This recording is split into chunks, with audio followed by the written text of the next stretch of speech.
Bienvenue dans le tutoriel de paiement en plusieurs fois avancé. Ici, nous vous présenterons la fonctionnalité qui vous permet de créer des paiements en plusieurs fois, manuellement via votre back-office pour créer des spécificités dans l'échéancier de votre client. Attention, cette fonctionnalité n'est accessible que pour les points de vente et utilisateurs ayant droit. Le paiement en N fois avancé se fait par le back-office PZen. Il se compose de 4 étapes.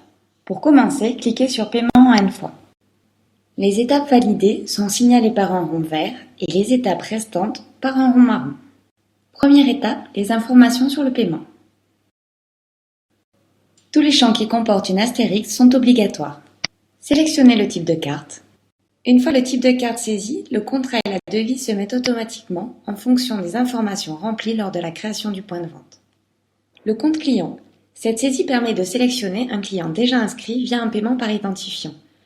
Toutes les données bancaires et personnelles qui serviront au paiement seront pré-remplies. Nous verrons à chaque étape les différences que cela apporte. Inscrivez le montant total. Les autres champs ne sont pas obligatoires, mais il est fortement conseillé de les remplir. Remplissez au moins le premier montant, le nombre d'échéances et l'intervalle en nombre de jours. Si vous sélectionnez un compte client, le type de carte, le contrat et la devise se pré-remplissent. Il vous reste à inscrire le montant total, le premier montant, le nombre d'échéances et l'intervalle des échéances. Vous pouvez passer à l'étape suivante. Étape 2, information sur l'échéancier. L'échéancier apparaît en fonction des informations données en étape 1. Vous pouvez à tout moment revenir à l'étape 1 pour modifier les critères de calcul en cliquant sur Précédent.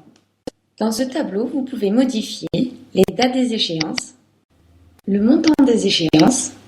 Si la case « La différence » est ajoutée automatiquement sur la dernière échéance est cochée, lors d'une modification de montant, le delta sera ajouté sur la dernière échéance.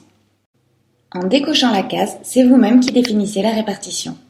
Dans notre exemple, nous passons une échéance de 50 à 30 euros. Nous retrouvons la différence de 20 euros à réinjecter dans une ou plusieurs échéances en bas du tableau.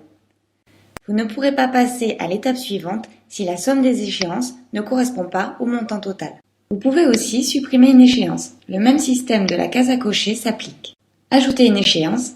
L'échéance se met automatiquement en dernier avec une date correspondant à l'intervalle défini en étape 1 et au montant qui était inscrit dans la différence. Des triangles rouges apparaissent lorsque vous avez effectué des modifications sur l'échéancier. Dans le cas où vous avez sélectionné un compte client et que l'expiration de sa carte arrive avant la fin de toutes les échéances, vous ne pourrez pas continuer le paiement. Dans ce cas, réajustez les dates et passez à l'étape suivante.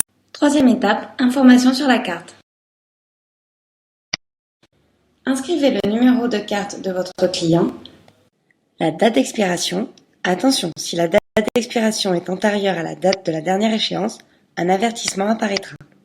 En cochant cette case, vous pouvez choisir de valider manuellement les paiements.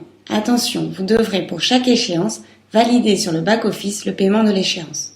Si vous avez sélectionné un compte client, toutes les informations seront pré-remplies. Il ne vous reste plus qu'à cliquer sur Suivant pour continuer les étapes. Étape 4, validation du paiement.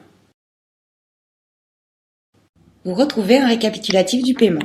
Vous pouvez renseigner les informations clients qui vous seront nécessaires pour l'envoi de la commande. Si vous avez sélectionné un compte client, tous les renseignements donnés lors de l'inscription seront insérés automatiquement. Le paiement est désormais terminé. Récapitulatif du paiement. À la création de votre paiement, une fenêtre récapitulative s'ouvre, rassemblant les informations saisies sur le paiement, le client, le contrôle de risque et l'historique. Toutes les transactions liées aux échéances se retrouvent dans le statut Paiement en cours. Si vous souhaitez modifier une échéance, sélectionnez la ligne, cliquez sur le bouton droit de votre souris et cliquez sur Modifier les échéances. Une fenêtre s'ouvre et vous retrouvez l'échéancier validé précédemment. Vous pouvez modifier le montant et les dates. La somme des échéances ne peut pas dépasser le montant initial prévu lors de la première validation. Le système de calcul des échéances en cochant la case reste identique. Pour modifier la date, il vous suffit de vous mettre sur le champ et de modifier. N'oubliez pas de sauvegarder vos modifications en cliquant sur Valider. Ce tutoriel est désormais terminé. Nous vous remercions de votre